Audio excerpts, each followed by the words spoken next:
Hello student, welcome है आप सभी का आपकी अपनी अकाउंटिंग की क्लास में। तो आज के हमारे इस वीडियो लेक्चर में हमने जो नॉन प्रॉफिट कंसर्न्स के जो फाइनल अकाउंट्स और अकाउंट्स प्रिपेयरिंग का जो टॉपिक स्टार्ट किया था, उसमें हम 2-3 चीज़ें पढ़ चुके हैं। उसमें हमने पढ़ा है receipt payment account, income expenditure account, और इनकम एक्सपेंडिचर और रिसिप्ट पेमेंट से रिलेटेड कुछ इंपॉर्टेंट जो भी आइटम्स हैं उनके एडजस्टमेंट से रिलेटेड चीज़ हम पढ़ चुके हैं। तो आज हम नॉन प्रॉफिट ऑर्गेनाइजेशन की बैलेंस शीट किस तरह से बनती है वो देखेंगे। ठीक है, तो देखिए बैलेंस शीट तो नॉन प्रॉफिट ऑर्गेनाइजेशन में भी ट्रेडिंग कंसर्न की तरह ही बनती है। ठीक है, जैसे व्यापारिक संस्थाएं बनाती है वैसे ही ये गैर व्यापारिक संस्थाएं भी अपना बैलेंस शीट वैसे ही बनाती हैं। ठीक है, अब देखिए बैलेंस शीट बनाना क्यों जरूरी होता है नॉन प्रॉफिट ऑर्गेनाइजेशन में। देखिए it is necessary to prepare balance sheet of the concern to know the financial position.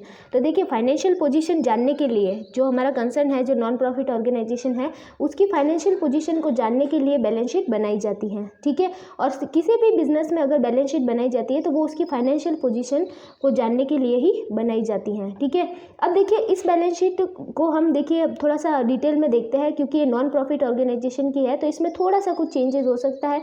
देखिए इसमें जो कैपिटल फंड होता है ना, ठीक है, तो non profit making concern are not made with the capital fund.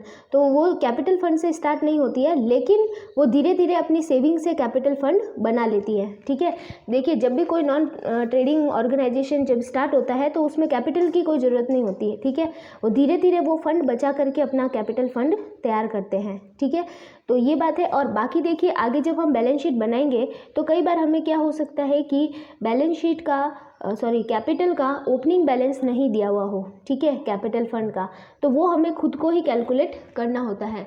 तो देखिए वो किस तरीके से हम कैलकुलेट कर सकते हैं। If the opening balance of capital fund is not given in the question, अगर आपको ओपनिंग कैपिटल फंड का बैलेंस नहीं दिया हुआ है, then to find out it as follows, तो हम उसे कुछ इस प्रकार से कैलकुलेट कर सकते हैं।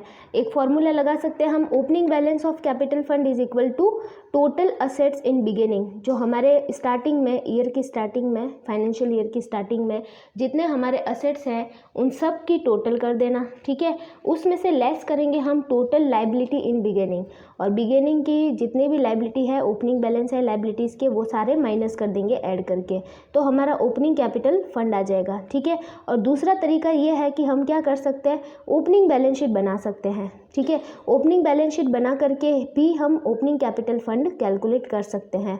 तो दोनों तरीके हैं हमारे पास ओपनिंग कैपिटल फंड निकालने के। अब देखिए बैलेंस शीट का जो फॉर्मेट है नॉन प्रॉफिट ऑर्गेनाइजेशन का, वो कुछ इस टाइप से है। ठीक है, तो इसे अभी हम डिटेल में अभी डिस्कस करते हैं। तो देखिए इसमें देखिए ये बैलेंस शीट बिल्कुल बैलेंस शीट की तरह ही बनती है, नॉर्मल जैसे हम बनाते हैं। इसका एक साइड असेट्स होगा और एक साइड क्या होगा, लाइबिलिटी होगा। ठीक है, तो हम सबसे पहले असेट साइड से शुरुआत करते हैं।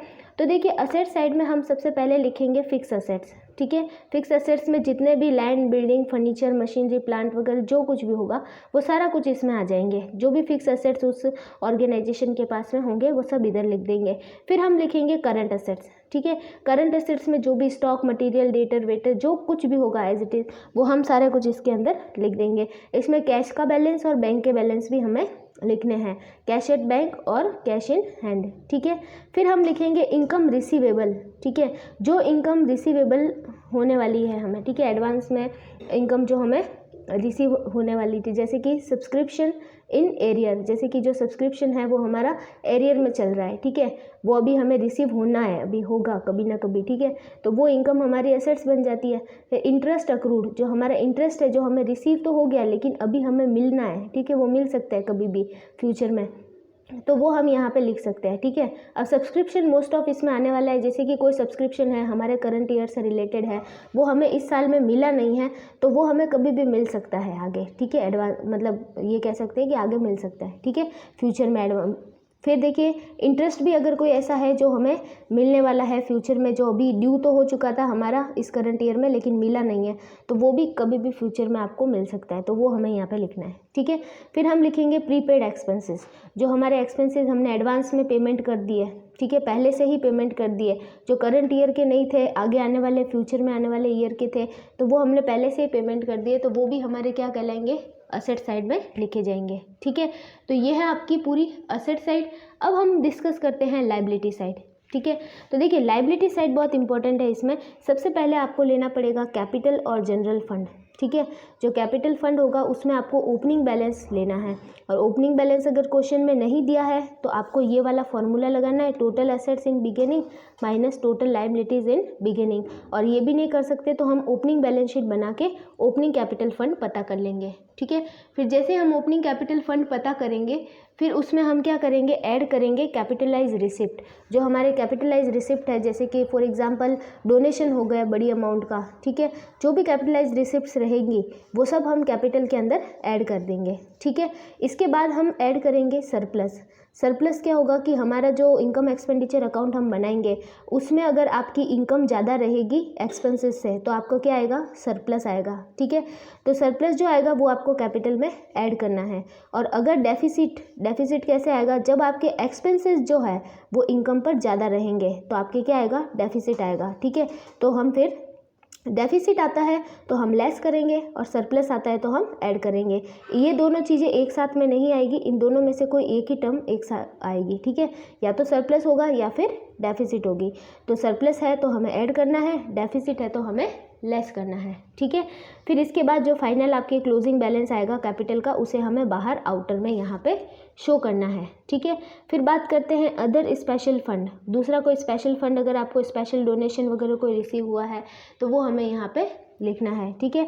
फिर लिखने हैं सन्ड्री क्रेडिटर्स, अगर कोई क्रेडिटर्स है कंसर्न के तो वो भी हमें यहाँ पे लिखने हैं।